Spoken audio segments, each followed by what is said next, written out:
Bom dia, alunos. Na aula de hoje, nós vamos fazer a revisão para avaliação bimestral de espanhol. Lembrando que os conteúdos para essa avaliação estão disponíveis nas páginas 11, 12, 13 e 14 da apostilinha de vocês, tá? Vai ser uma atividade avaliativa voltada para a gramática, para os conteúdos que nós já estudamos em sala. Então, vocês já têm aí no caderno e na apostila um suporte para realizar essa atividade, tá bem? Então, começando na página 11, nós temos o presente do subjuntivo. Para quem não se lembra, ele tem 4 funções, 4 situações que nós podemos estar utilizando eles em frases ou em textos, tá? A primeira, normalmente nós utilizamos em frases, que é para expressar, para indicar uma valoração. Aí, nós também podemos dizer que acontece o uso do superlativo, né? Nós também já estudamos sobre isso, então vocês já têm aí uma lembrança do que nós vamos tratar. Para que essa valoração aconteça, nós temos que utilizar uma pequena fórmula para colocá-la em prática nas frases. Essa fórmula é o es mais o adjetivo mais o que. Por exemplo, Juan es guapíssimo ou es tan guapo quanto Pedro. É aí que se dá o adjetivo guapo com um prefixo es e o sufixo que, para que tenha uma junção e aconteça o presente do subjuntivo. Depois, nós temos ele também para expressar sentimentos. Quando nós falamos nessa função de expressar sentimentos, nós vamos utilizar os pronomes reflexivos, lembrando que cada pronome pessoal tem o seu pronome reflexivo específico. Então, os reflexivos são me, te, se, nós, os e se, respectivamente, para cada pronome pessoal. Yo, tu, el, nosotros, vosotros, ellos, ellas e os tedes, tá?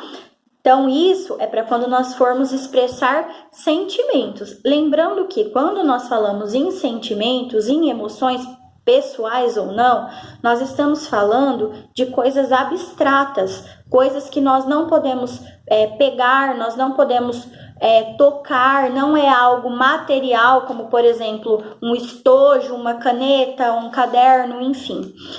Depois, nós também podemos usá-los com conjunções, tá? Lembrando que as conjunções, elas servem para unir termos e orações. Essa é a função da conjunção. Então, nós também podemos utilizar o subjuntivo nesse sentido. E também para expressar hipóteses. Por exemplo, es posible que eu salga às 9. É possível que eu saia às 9. Es probable que eu alcance 10 na prueba. É provável que eu consiga 10 na prova. Enfim, sempre expressando uma hipótese. Lembrando que o reflexivo, que é o verbo, os pronomes, enfim, quando nós falarmos de reflexivo, nós estamos dizendo que é a ação voltada para nós mesmos. Quando o praticante da ação é quem a recebe. Depois, nós temos também os verbos regulares e irregulares. Lembrando que os irregulares convencionais sofrem câmbio, sofrem uma mudança na primeira e na segunda pessoa do plural, nos outros e vosotros, e os irregulares especiais sofrem uma mudança na terceira pessoa do singular. Lá na página 12 e 13, e 14, nós temos diversas tabelas sobre verbos. Aqui, pessoal, na verdade, é para que vocês se mirem nessas tabelas para que consigam entender na prática isso que eu acabei de dizer, tá? Que os verbos regulares são aqueles em que é possível fazer uma extração de raiz e trabalhar somente a terminação, né? Ar, ir. Extrai o ar, ir, que é a terminação. Monta a raiz, o radical, em todos os pronomes e depois vai trabalhando com as terminações. Lembrando que tem uma regrinha também, né? Por exemplo, no tu, vocês vão colocar a vogal, vocês vão trocar, por exemplo, ar pela vogal E mais o S. Se for terminação er, nós vamos trocar o er pela vogal A mais o S, tá? E se for ir, nós vamos também trocar pela vogal A mais o S. Por isso, ó, que o verbo é escutar. Tu escutes, o verbo aprender. Tu aprendas. E o verbo decidir. Tu decidas. Lá no el, nós também temos uma regrinha. Ao invés de colocar o S, nós só vamos trocar pela vogal temática aí de cada terminação. No nos outros, nós vamos acrescentar o os.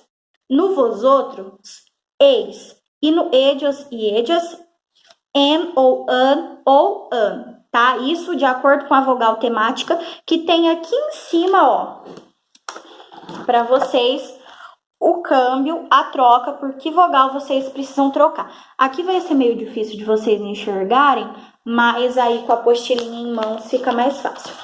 Depois, os verbos irregulares, a formação da raiz dele é baseada na primeira pessoa do presente indicativo, tá? Então, por isso que é importante que vocês tenham compreendido o que é presente indicativo, tá? Para que vocês façam isso. Lembrando que nas irregularidades convencionais, o câmbio, a troca de conjugação, ela ocorre na primeira e na segunda do plural, nos outros e vos outros, tá?